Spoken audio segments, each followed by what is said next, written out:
আসসালামু আলাইকুম। আশা করি সকলেই ভালো আছেন। চাকরি প্রত্যাশী ভাই বোনেরা ৭ম গণবিজ্ঞপ্তি প্রকাশ করা হয়েছে। আপনারা সকলেই জানেন। তো এটা কিন্তু ৬৭,২০৮ জনকে নিয়োগ দেওয়া হবে।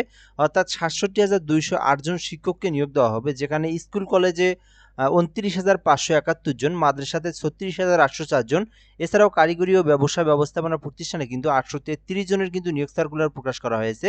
তো আবেদন কিন্তু আপনারা আজকে পর্যন্ত করতে পারবেন। আজকে রাত ১২টা পর্যন্ত সময় রয়েছে। তো আপনারা যারা এখনো আবেদন করেন নাই, অবশ্যই আপনারা দ্রুত সময়ের মধ্যেই এই ৭ম গণবিজ্ঞপ্তির এই নিয়োগ সার্কুলারে আপনারা আবেদনটা করার চেষ্টা করবেন। তো আজকে আমরা এই সার্কুলার নিয়ে বিস্তারিত আলোচনা করব। তো এই সার্কুলারটা অনেকেই বোঝেই না যে বেসিক্যালি এটাতে কারা আবেদন করতে পারবে, কারা আবেদন করতে পারবে না। পাশাপাশি এখানে আবেদনের জন্য শিক্ষাগত যোগ্যতা, তারপরে সনদের যে বিষয়টা, তারপরে আপনি কি ধরনের প্রতিষ্ঠানে চয়েস করবেন, এই বিষয়গুলো নিয়ে, কত টাকা ফি জমা দিতে হবে, এই বিষয়গুলো নিয়ে আমরা আলোচনা করব। তো যারা এখন পর্যন্ত আবেদন করেন নাই, আমি বলবো আপনারা অবশ্যই সম্পূর্ণ ভিডিওটাই দেখবেন। তাহলেই আপনারা এই সার্কুলারে আবেদনের সকল বিষয়বস্তু জানতে পারবেন এবং আপনি আবেদন করতে পারবেন কি পারবেন না এই বিষয়টা আপনি এই ভিডিওর মাধ্যমেই জানতে পারবেন। সবাইকে ভিডিওটা শেষ পর্যন্ত দেখার জন্য অনুরোধ করা হইল। শুরু করার আগে আরেকটা বিষয় না বললেই নয়, যেটা হচ্ছে আপনারা যদি আমাদের এই চ্যানেলে নতুন এসে থাকেন অবশ্যই সাবস্ক্রাইব করে রাখবেন। কেননা বাংলাদেশে সরকারি যত নিয়োগ সার্কুলার আছে, সকল সরকারি নিয়োগ সার্কুলার আমার এই চ্যানেলে আপলোড করা হয়। পাশাপাশি সামনে যে ১৯তম শিক্ষক নিয়োগ নিবন্ধন সার্কুলার প্রকাশ করা হবে, সার্কুলার প্রকাশ করা মাত্র এবং সার্কুলারের আপডেট যে ইনফরমেশনগুলো আমি আপনাকে এই চ্যানেলের মাধ্যমে আপডেট জানানোর চেষ্টা করব। অবশ্যই আমাদের সঙ্গে যুক্ত থাকবেন। তো ৭ম গণবিজ্ঞপ্তি প্রকাশ করা হয়েছে ৪ জানুয়ারি। এটা কিন্তু ১০ জানুয়ারি আবেদনটা শুরু হয়েছে। দেশের সকল এমপিওভুক্ত শিক্ষা প্রতিষ্ঠানসমূহে স্কুল, কলেজ, মাদ্রাসা, কারিগরি ব্যবসায় ব্যবস্থাপনা নিম্নবর্ণিত শূন্য পদে শিক্ষক নিয়োগ প্রদান করা হবে। আগ্রহী নিবন্ধন সনদধারী প্রার্থীদের নিকট থেকে নিম্নলিখিত শর্তে অ্যাপ্লিকেশনের আহ্বান করা যাচ্ছে। আচ্ছা, এটাতে কিন্তু বাংলাদেশের যেকোনো জেলার যেকোনো প্রার্থী আবেদন করতে পারবে, অর্থাৎ সবার জন্য কিন্তু এটা। এবং এখানে স্কুল, কলেজ, মাদ্রাসা, কারিগরি এবং বিএম শাখা, বিজনেস ম্যানেজমেন্ট শাখা, সকল জায়গাতেই কিন্তু নিয়োগ দেওয়া হবে, শিক্ষক নিয়োগ দেওয়া হবে এবং এটা একটা এমপিওভুক্ত সার্কুলার, আপনারা তো সকলেই জানেন। আচ্ছা, এটা তো সকলেই জানেন। এখন আমরা এখান থেকে দেখব এই সার্কুলারের মূল যে টপিকটা, এই বিষয়টা যদি আপনারা ক্লিয়ার হয়ে নেন, তাহলে আমি মনে করি আপনারা সকল কিছুই বুঝতে পারবেন। এখানে বলা আছে আগ্রহী নিবন্ধন সনদধারী প্রার্থীদের নিকট থেকে নিম্নলিখিত শর্তে অ্যাপ্লিকেশনের জন্য আহ্বান করা যাচ্ছে। তো এখানে কাকে আহ্বান করা যাচ্ছে? যাদের সনদ আছে। কোন সনদ? এনটিআরসি সনদ। তো আপনার এনটিআরসি সনদ আছে কিনা নাই, যারা হচ্ছে বিগত সালে এনটিআরসিতে পরীক্ষা দিয়েছে, যেমন আপনার ২৩ সালে, তারপরে হচ্ছে ২৪ সালে, ২৫ সালে, তো তাদের কিন্তু একটা সনদ আছে, এনটিআরসি সনদ আছে, এনটিআরসি এ সনদ আছে। তো তারাই কিন্তু এটাতে আবেদন করতে পারবে। বেসিক্যালি যারা নতুন বা যারা হচ্ছে আ পরীক্ষা দেয়নি, যাদের সার্টিফিকেট সনদ নাই, তারা কিন্তু আবেদন করতে পারবে না। এটা আমি শুরুতেই বললাম। কেননা এটা পরে বললে আবার অনেকেই মন খারাপ করবে। তাই আমি শুরুতেই বললাম যারা নতুন তাদের জন্য না এটা। এটা হচ্ছে যাদের হচ্ছে সনদ আছে, ঠিক আছে? যাদের এনটিআরসি এ সনদ আছে, এই সার্কুলারটা শুধুমাত্র তাদের জন্য। আপনারা অনেকেই হোয়াটসঅ্যাপে তারপরে আপনারা কমেন্ট বক্সে বলে দেন যে আমি আবেদন করতে পারবো কি? না, আপনি আবেদন করতে পারবেন না। শুধুমাত্র যদি আপনার যারা পরীক্ষা দিছে আগে, অর্থাৎ ২৩ সালে, ২৪ সালে সনদের পরীক্ষা দিয়েছে, তারাই কিন্তু আবেদন করতে পারবে। এটা আপনারা ভালো করে ক্লিয়ার হয়ে নিবেন। এখন বলতে পারেন যে ৬৭,২০৮ জন বিশাল বড় নিয়োগ সার্কুলার, এটা কেন আবেদন করতে পারবে না? এটা হচ্ছে আপনারা পারবেন। আপনারা হচ্ছে সামনে, অর্থাৎ এই যে নির্বাচনের পরেই কিন্তু ১৯তম শিক্ষক নিবন্ধন সার্কুলারটা দেওয়ার সম্ভাবনা রয়েছে। তার আগেও দিতে পারে, নির্বাচনের আগেও দিতে পারে। যেকোনো সময় আপনারা এটা পেতে পারেন। সকল কিছু কনফার্ম করা আছে। তো আপনারা ১৯তম শিক্ষক নিবন্ধন প্রায় ১,০০,০০০ মতো কিন্তু নিয়োগ সার্কুলার দিবে। ওইটাতে আপনারা সবাই আবেদন করতে পারবেন। বেসিক্যালি এটাতে কিন্তু আপনারা সবাই আবেদন করতে পারবেন না। আশা করি আপনারা সকলেই বুঝতে পারছেন। তো যাদের সনদ আছে অবশ্যই আপনারা ভিডিওটা সম্পূর্ণ দেখবেন। তো স্কুল কলেজে ২৯,৫৭১ জন, এছাড়াও মাদ্রাসাতে কিন্তু ৩৬,৮০৪ জন এবং কারিগরি ও ব্যবসা ব্যবস্থাপনা প্রতিষ্ঠানে কিন্তু ৮৩৩ জন নিয়োগ দেওয়া হবে। মোট কিন্তু ৬৭,২০৮ জন শিক্ষককে নিয়োগ দেওয়া হবে। তো যাদের সনদ আছে এবং সনদের মেয়াদ আছে, তারা অবশ্যই আবেদনটা করার চেষ্টা করবেন। তো এই আবেদনটা ১০ জানুয়ারি শুরু হয়েছে। এটা কিন্তু আপনারা আজকে রাত ১২টা পর্যন্ত সময় আছে। এর মধ্যেই ভিডিওটা যদি আপনি দেখে থাকেন, সো অবশ্যই আপনারা অ্যাপ্লিকেশনটা করার চেষ্টা করবেন এবং আপনারা অবশ্যই অ্যাপ্লিকেশনটা করবেন। এখন আমরা দেখব এই আবেদনের যে বিষয় কিছু বলা আছে, বয়স এবং সনদের মেয়াদ। এটা কিন্তু খুবই গুরুত্বপূর্ণ বিষয়। সো আপনারা সনদের মেয়াদ এবং বয়সটা দেখা উচিত। আপনার বয়স যেটা কিভাবে বের করবেন? বয়স ক্যালকুলেটর অথবা আপনি খাতায় ক্যালকুলেশন করে দেখতে পারেন। ৪ জুন ২০২৫ সাল থেকে, ভালো করে বুঝবেন, ৪ জুন ২০২৫ সাল থেকে মাইনাস করতে হবে আপনাকে আপনার যে জন্মসাল যেটা এটা আপনাকে মাইনাস করতে হবে, ঠিক আছে? আপনার জন্মসাল যেটা সেটা আপনাকে মাইনাস করে আপনি এখানে যদি দেখেন যে আপনার বয়সটা 35 বছরের মধ্যে আছে তাহলে আপনি আবেদন করতে পারবেন।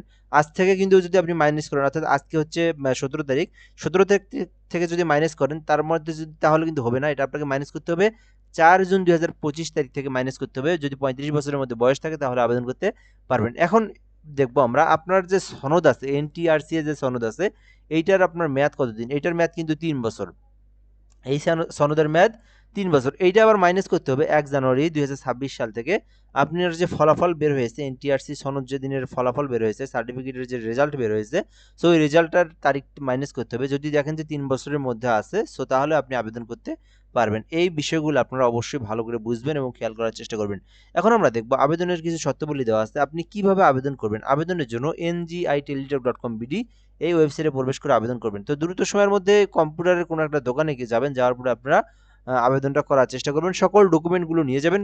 অবশ্যই কিছু বিষয় খেয়াল রাখতে হবে প্রতিষ্ঠান চয়েসের বিষয়ে। সেই বিষয়টা আমি আপনাদেরকে বলে দেব কি কি বিষয় খেয়াল রাখতে হবে। আবেদনের যোগ্যতা এখানে বলে দেওয়া আছে, এনটিআরসির ওয়েবসাইটে ৭ম নিয়োগ বিজ্ঞপ্তি বিশেষ নামক সেবা বক্সে পাওয়া যাবে। শিক্ষা মন্ত্রণালয় থেকে জারিকৃত সর্বশেষ জনবল কাঠামো ও এমপিও নীতিমালা অনুযায়ী প্রার্থীকে আবশ্যিকভাবে কেবলমাত্র তার শিক্ষক নিবন্ধন সনদে উল্লেখিত বিষয়ে সংশ্লিষ্ট পদে আবেদন করতে হবে। এছাড়াও বিভিন্ন বিষয়ে সম্মতা বিধান হওয়ায় নিবন্ধন সনদে প্রতিষ্ঠানের ধরন ভিন্ন থাকলেও পদ ও বিষয়ে কাম্য শিক্ষাগত যোগ্যতা থাকলে তিনি নিয়োগ সুপারিশের জন্য বিবেচিত হবেন। এ বিষয়ে বিস্তারিত জানতে এনটিআরসি সেবা বক্সে ভিজিট করুন। তো আপনারা এই যে এনটিআরসি গভ.বিডি এখানে প্রবেশ করার পরে সেবা বক্স থেকে আরও আপনি বিস্তারিত ইনফরমেশন পেয়ে যাবেন। আচ্ছা, এখানে যে পদের যে যার ডিপার্টমেন্ট থেকে সেই ডিপার্টমেন্টে আবেদন করার জন্য বলা হয়েছে, সেই শিক্ষকের সেই পদে আবেদন করার জন্য এখানে বলা হয়েছে। তো এরপরে যদি আমরা এখান থেকে দেখি মূল অংশগুলো আমরা এখান থেকে দেখব। আপনি যদি আবেদন করতে চান তো আবেদনের জন্য অবশ্যই আপনাদেরকে কিছু ইনফরমেশন জানা উচিত। আবেদন ফর্মটি অ্যাপ্লিকেশন পূরণের ক্ষেত্রে যথেষ্ট সতর্কতা অবলম্বন করতে হবে। আমি কিন্তু এটা আপনাদেরকে আগেই বলে দিয়েছি, অবশ্যই সতর্কতা অবলম্বন করতে হবে। ফর্ম পূরণ শেষে একবারে আবেদনপত্র সাবমিট হয়ে গেলে তা কোনোভাবেই সংশোধনের সুযোগ থাকবে না। তো আপনারা যদি আবেদন করেন পরবর্তীতে কিন্তু আর কোনো ধরনের চেঞ্জ করতে পারবেন না। সো অবশ্যই আপনারা সকল ইনফরমেশন যেন নির্ভুলভাবে আবেদনগুলো করে থাকেন, ঠিক আছে?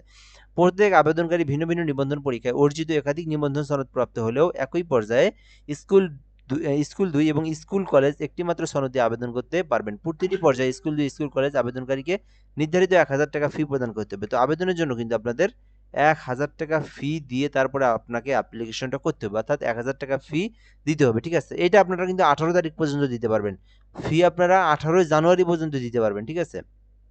এই দেখেন এখানে বলা আছে, তো অ্যাপ্লিকেশন আইডি পাওয়া সত্ত্বেও আপনি নির্ধারিত সময়ের মধ্যে যদি টাকা জমা না দিতে পারেন, আপনার কিন্তু 18 জানুয়ারি একদম রাত 12টা, অর্থাৎ 18 জানুয়ারি রাত 12টা পর্যন্ত সময় আছে আবেদনের জন্য, আগামীকাল রাত 12টা পর্যন্ত। কোনো সমস্যা নেই, এর মধ্যে আপনাদেরকে ফিটা জমা দিতে হবে। তো ছবি নিবন্ধন পরীক্ষার সময়, অর্থাৎ সনদের মধ্যে যে ছবিটা দিছিলেন, সনদ যখন আপনি আবেদন করছিলেন, তো ওই অ্যাপ্লিকেশনের যে ছবিটা দিছিলেন, তো ওই ছবিটাই কিন্তু সেম ছবিটাই আপনারা দেওয়ার চেষ্টা করবেন। তো এখানে পুলিশ ভেরিফিকেশনের সময় অবশ্যই ফর্মটি যথাযথভাবে পূরণ করতে হবে, এই বিষয়টা এখানে বলে দেওয়া আছে। আচ্ছা, আমরা সবকিছু দেখছি, এখন আমরা মূল বিষয়টা দেখব। এখানে বলা আছে যে প্রতিষ্ঠান চয়েস। তো প্রতিষ্ঠান চয়েস এমন একটা গুরুত্বপূর্ণ বিষয় যেটা হচ্ছে সব থেকে ইম্পর্টেন্ট বিষয়। তো এখানে যদি আপনি ভুল করেন তাহলে কিন্তু আপনার পরবর্তীতে আপনি বিভিন্ন সমস্যায় পড়তে পারেন। তো এখানে প্রতিষ্ঠান চয়েসের বিষয়ে আপনাকে অবশ্যই খেয়াল রাখতে হবে আপনার প্রতিষ্ঠান সম্পর্কে সকল ইনফরমেশন, যেমন প্রতিষ্ঠানে ছাত্রছাত্রী কেমন, প্রতিষ্ঠানের কাঠামো কেমন, প্রতিষ্ঠানের প্রধান শিক্ষক কেমন, আপনার বাসা থেকে প্রতিষ্ঠানে যাতায়াতের ব্যবস্থা কেমন, প্রতিষ্ঠানে আপনি যে পদে আপনি শিক্ষকের জন্য আবেদন করছেন ওই পদে শিক্ষক এখনো বহাল আছে কিনা নাই, এই বিষয়গুলো আপনারা দেখবেন। কেন দেখবেন এটা আমি বলি, আপনারা যদি এগুলো না দেখেন পরবর্তীতে বিভিন্ন ধরনের সমস্যার মধ্যে আপনারা পড়বেন। তো দেখা যায় যে আপনার যে প্রতিষ্ঠানগুলোতে আবেদন করছেন, আপনি ঘরে বসে কম্পিউটারে আবেদন করলেন, দেখলেন যে প্রতিষ্ঠানগুলো আপনার বাড়ি থেকে অনেক দূরে বা আপনাকে ভাড়া নিয়ে থাকতে হবে, পরবর্তীতে বিভিন্ন সমস্যার মধ্যে পড়বেন। সো এই বেতনে কিন্তু আপনার ভাড়া নিয়ে থাকা পসিবল না। চেষ্টা করবেন বাড়ির আশেপাশে বাসা থেকে যেন একটু কাছাকাছি হয়, যোগাযোগ যেন সহজ হয়, রাস্তাঘাট কেমন সেটা দেখবেন, এই বিষয়গুলো আনুষঙ্গিক দেখবেন। দ্বিতীয় কথা যেটা সেটা হচ্ছে অবশ্যই আপনার প্রধান শিক্ষক কেমন। দেখেন আপনি যে প্রতিষ্ঠানে লাইফ টাইম কাটাবেন সেই প্রতিষ্ঠানের প্রধান শিক্ষক সম্পর্কে আপনার অবশ্যই মানে প্রধান শিক্ষকের কেমন কি এটা দেখা উচিত, কেননা প্রধান শিক্ষক যদি আপনার মন মতো না হয় তাহলে কিন্তু পরবর্তীতে আপনি বিভিন্ন ঝামেলায় পড়তে পারেন। এগুলো আর কি বেসিক্যালি হয়ে থাকে এমপিওভুক্ত প্রতিষ্ঠানে। তো এরপরে যদি আপনি দেখবেন যে এমপিওভুক্ত এটা কিন্তু আপনার সরকারি চাকরি না যে আপনার 6 জন ছাত্র থাকলেও আপনি বেতন ঠিকই পাবেন। তো দেখেন যে এমপিওভুক্ত প্রতিষ্ঠানে ছাত্রছাত্রীর সংখ্যা কম থাকলে বিভিন্ন সমস্যার মধ্যে পড়তে হয়। তো অবশ্যই ছাত্রছাত্রী কেমন সেটাও দেখবেন, প্রতিষ্ঠানের কেমন কাঠামো এটা দেখবেন। তারপরে দেখবেন এমন এই সমস্যাটা সবথেকে বেশি যে দেখবেন যে ঘরে বসে কম্পিউটারে দেখতেছেন যে আপনি শূন্য পদ আছে ওই প্রতিষ্ঠানে, আপনি আবেদন করেন। আপনি বাস্তবে প্র্যাকটিক্যালি দেখলেন যে ওই পদে এখনো শিক্ষক বহাল আছে। এটাও স্বাভাবিক, এটাও হয়ে থাকে এমপিওভুক্ত প্রতিষ্ঠানে। তারা শূন্যপদ প্রিন্সিপাল শূন্যপদের তালিকা দিয়ে রাখে অথচ এখনো বহাল আছে। তো তার জন্য আবার অপেক্ষা করতে হয় যতক্ষণ যতদিন উনি আসছে। তো এটাও আপনি মাথায় রাখবেন। তো এই বিষয়গুলো আপনারা একটু যোগাযোগ করে দ্রুত সময়ের মধ্যে এই সার্কুলারে আপনারা যারা এখনো আবেদন করেন নাই অবশ্যই আপনারা আবেদনটা করার চেষ্টা করবেন। আশা করি আপনারা বুঝতে পেরেছেন। সো যদি আরো কোনো কিছু জানতে চান কমেন্ট করে জানাতে পারেন। দ্রুত সময়ের মধ্যে আবেদন করবেন। আর যারা নতুন ভিডিওটা দেখছেন আপনাদের জন্য কিন্তু এটা না, আপনারা 19তম শিক্ষক নিবন্ধন নির্বাচনের আগেও দিতে পারে, না দিলে পরবর্তী দ্রুতই সময়ের মধ্যে দিবে। এটা আপনারা জানুয়ারি মাসের শেষের দিকে অথবা ফেব্রুয়ারি মাসে আপনারা পেয়ে যাওয়ার সম্ভাবনা সবথেকে বেশি। তো যাই হোক আপনারা এ পর্যন্তই ভিডিওটা, আপনারা এই বিষয়টা জানলেন। তো পরবর্তী যদি কোনো আপডেট আসে 19তম শিক্ষক নিবন্ধন সম্পর্কে সেটাও আমি আপনাদেরকে সঙ্গে সঙ্গে জানানোর চেষ্টা করব। তো ভালো থাকবেন। আসসালামু আলাইকুম।